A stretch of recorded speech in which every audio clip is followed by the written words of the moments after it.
Hi, good evening, all. Welcome to yet another session of random talking. My mic did not work out like I said in the last session. Like, it's not compatible with my phone, so we're kind of still figuring it out. So, meanwhile, it's been like 2 weeks. I've been thinking, should I put this up? Should I not put this up?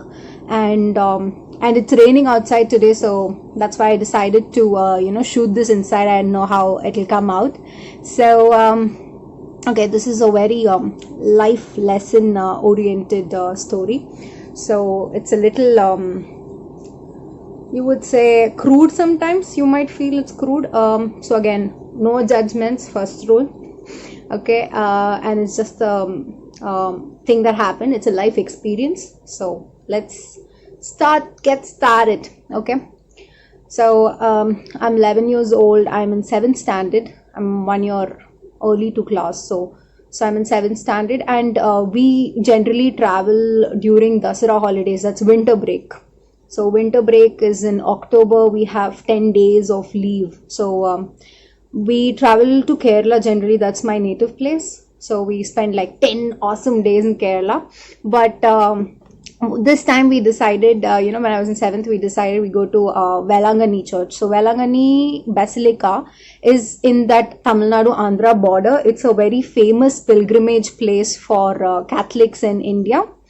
So there's a church, there's 2 other small churches and chapel kind of a thing, and there's a beach, obviously. So we go there. So yeah, I think we spent around 3 or 5 days. I'm not really recollecting how many days. So we went to church, we had fun, and we kind of heard the prayer, the mass, prayer service and all that. And then came the best part, like you walk so all the way till the seashore, you have all these stalls put up where they sell all this little shells and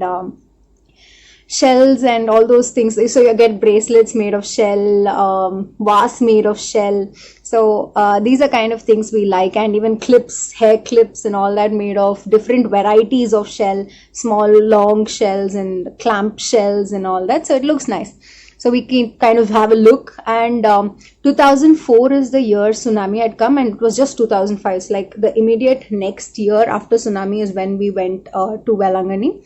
So couple of there was so most of those songs which were playing at that time were like all that tsunami destruction, what happened, it showed all that, and how nothing, none of it, kind of the water did not enter the church. First is the church is in high land slightly compared to the other things there. So water did not enter the church. So we kind of go, and I think we had our lunch, and so mass and all is over. So this is the 3rd day or something. So we finally, I'm like, we've not yet gone to the beach, we've not played in the ocean and all that. So we went, and I'm crazy. Even now I'm like that, really crazy about playing in the sea. So I go there, and we're playing. So 2 o'clock or something, I kind of entered the beach after lunch. So my mom is anyway, she like only, she just wants to see the sea. Okay, so she only wants to see the sea, and so she sat down there. My dad also joined her. He was like, okay, we'll sit down and talk and let her go play. So I was playing, and it's very afternoon, like 2 is very, very hot actually. Not many people were there. By 3:30 people started coming in, and then we were like playing, and I'm alone, but I'm seeing gathering of people. Others are like, there's a gang, they come in a gang, and they're like fully playing with each other, holding hands, falling into the water. There are other small kids who are scared, and I'm like standing there. So I had been learning swimming. I learned swimming when I was 5. So I started learning at 5. So I think by 6, 7 I was good.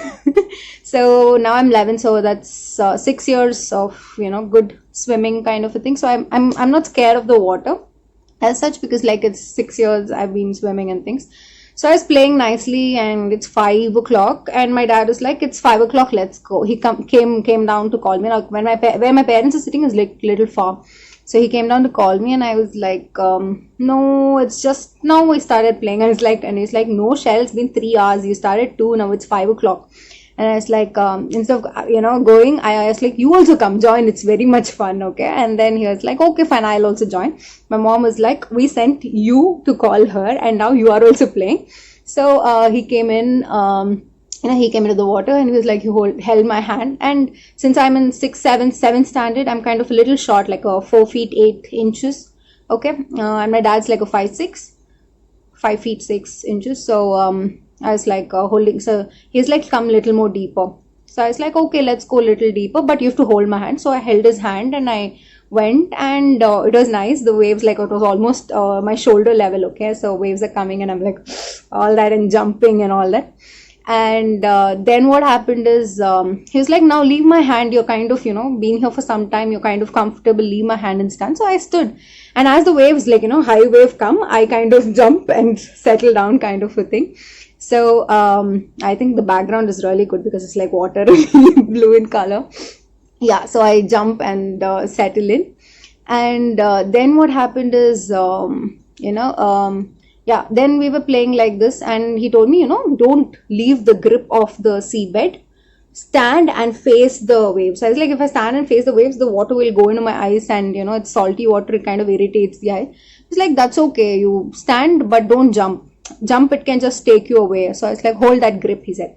I was like, okay, hold the grip. And I was standing and it was coming and crashing, so like closing my eyes and all, watching like this. So that went on for some time. After a little while, he's like, you're learning swimming from so many years, you're such a nice swimmer, why don't you swim? I said, can we swim in the sea? And he's like, of course we can swim in the sea. We I kind of used to train. So he is a Navy person, so I had this huge confidence, like, nothing can go wrong in the sea because my dad's there, he's from the Navy, so he'll save me at any cost and all that. And so he was like, you try swimming, we'll have fun. So, and then it was getting very crowded where we were standing. So I was like, let's move a little bit to the, right of where these folks are, because too much crowd and I'm not able to see, or, there's too much noise, I can't hear you talk. So then we moved a little further, like around 5-6 feet horizontally. Okay, you should imagine this horizontally, we moved away. So if the crowd is here, and we are on the side, kind of a thing. So we are around 5 feet apart and we are playing. And I started swimming. What happened is I started going little deep. I was swimming, I was not, sinking. So I started going little into the water, deeper, getting pulled deeper into the water. So I started moving backwards into the water. So then I was like, okay, I think I'm going really far from where my dad's standing. So it's like I put my leg down to get the hold of the, flooring, sea floor there. But the thing was, when I put my leg down, I could only basically reach by my toe and a little bit of my, upper foot. And the worst part was there were stones and glass pieces. And I think that's from the tsunami that happened the previous year. So the sea has carried away all those bricks and glasses and all that. And I couldn't keep my foot down because there was glass pieces which was kind of tearing through my leg. So, the toe basically. So I was like, I looked at my dad, he's like, Daddy, can't find the seabed. And he's like, okay, what's happening? Why don't you put your leg down? Stop swimming. And I did that and I was like, no, I have put my leg down, and there are stones, there is glass piece, and I think I'm getting carried away. And then he's like, and I kept looking at him and he just walked away. So I was expecting him to come save me. So I was around 2 hand distance from him. So he immediately went to the shore and he stood on the shore. So I was like, he will arrange help from the shore to save me, right? And I was looking at him and he's looking at me, and he's not doing anything. He's just standing there and looking at me, go further and further into the ocean. That kind of, I was like, what the hell? Am I really going to just go away like this? And that kind of shocked me because I was not expecting getting having no response as such. She just stood there doing nothing, not even alerting people or even talking to people nearby, just watching me go. And then I was like, I was like, okay, he's just not gonna do anything. Then I tried to get a look at where my mom is. So I kind of figured where she's sitting. She's sitting so far away and she's enjoying the cool breeze of the beach and breeze and all the nice food, and people are playing, she's enjoying all that. And I the last visual I'm seeing is, and then I'm like, now what? And I'm still getting drawn deeper into the sea, and nobody's noticing. So people who were playing there around me, they are like, again, little apart, and now they're really far from me. And my dad's doing nothing, and I still look at him with that last "please save me" wala, look, and he's like not doing anything. And finally, one big wave came and crashed on me, and I was like, oh, and I started thinking, that's when I woke up. But till then, I was thinking, what will be his story to my mom, or how is he even going to tell what happened to me, or is he just going to say she just vanished into, I don't know what happened to her, she just vanished or something like that. And so finally, when that wave came and hit me, I came into my, present mode. Like I was like, this is it. This is not how it's going to end. And I love my mom. I got to get back. And I started screaming for help and started yelling, and people around me saw me. And somebody from the shore, because people around me were really far now, because it is like 10 feet gap between me and those folks. And somebody from the shore jumped into the sea and swam and came and held me with my hair, pulled me and took me back, and lay me on this one. I was not sinking, but I was not able to return to the shore, was the whole thing. So that guy came, and everybody around me standing and shouting at me like, how are you playing like this? Why do you just venture out into the sea like that? It's very dangerous, and all that advice. And I'm looking at my dad, and he's standing there as an onlooker. He's not like, he's like a bypasser who's like listening to what's happening. He's not even bothered. And I'm so mad at, his not having any reaction. I'm like, what are you thinking? I'm super mad, but I was waiting for the crowd to like, subside and leave. So when the crowd left, I was like, I just stood up and yelled, what were you thinking? You planning to kill me or what? Get me killed or what? And then he's like, calm down, sit down. So that is one episode. This is one episode which I don't like. I haven't really shared with a lot of, I'm not shared only basically until like a year now. I've been, I've spoken to a couple of friends about it. But otherwise, this is something I really wanted to forget completely about. And so my dad gave me a explanation, okay, so why he did this. So that I don't miss any of the bits and pieces, I'll just read it out from my book, okay. So he continued, so as I ruffled through my anger, he said, Cheryl, the nature is all powerful. Never play with it. No matter how good a swimmer you are, you cannot face the fury of the ocean. I asked you to step deeper into the ocean, to which you obliged and joined me. You can always choose to say no. I praised how good a swimmer you are and asked you to swim, and you started swimming. Many jealous or foolish people will give you guidance in your life which may not be to your slightest good. Have your own authentic thoughts and self-assessment. You were sinking, and this sea is new to me as well. I joining you in the drowning would only have aggravated the situation. So the people you trust the most are the ones who might easily break your heart. Do not attach so much expectations to any one person.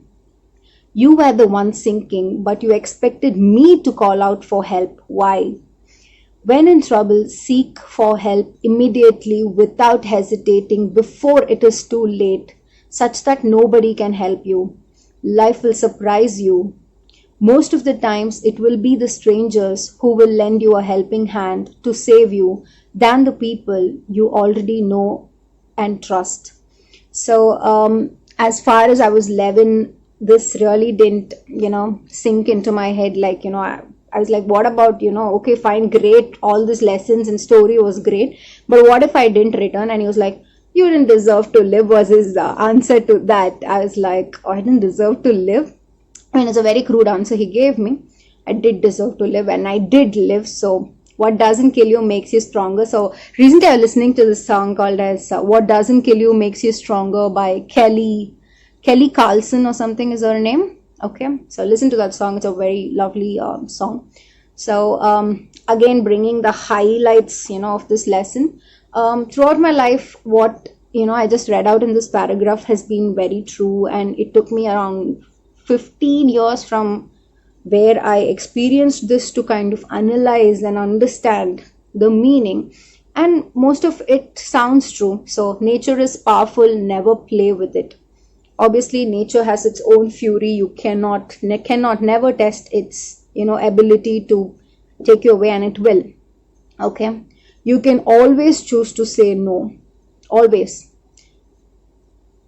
Just because somebody is calling you very lovingly, come attend, and especially now it's corona time, you can always say no. Okay, have your own authentic thoughts and self assessment. Make your own mistakes, don't give others the chance to make mistakes for you. Okay, so the people you trust the most are the ones who might easily break your heart. Do not attach so much expectations to one person. So yes, we do have expectations from different people, from ourselves. Forget we having expectations from others. We have expectations from ourselves, but don't attach so much value to it, and don't. And I've been in a place where people had expectations on me, and I've beautifully dropped it, not on purpose. Sometimes I'm just helpless. Sometimes you just cannot do it. And a couple of weirdos are there who don't want to do it also.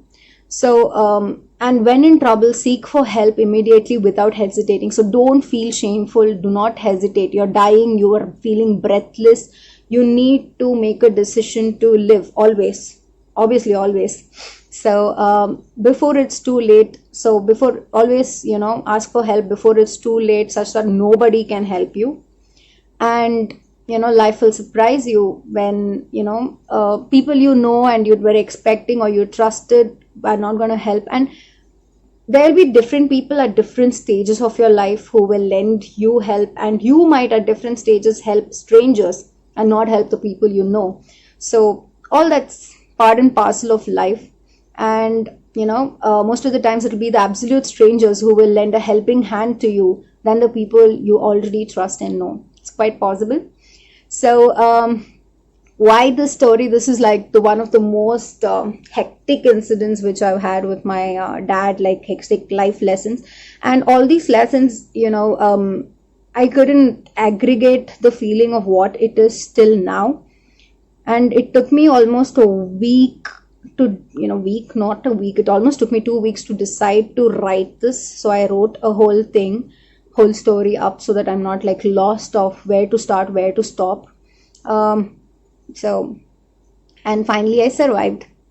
And these lessons are still, it holds good even today on different scenarios. And it was just a life experience. What doesn't kill you makes you stronger. Have a nice day. Bye bye.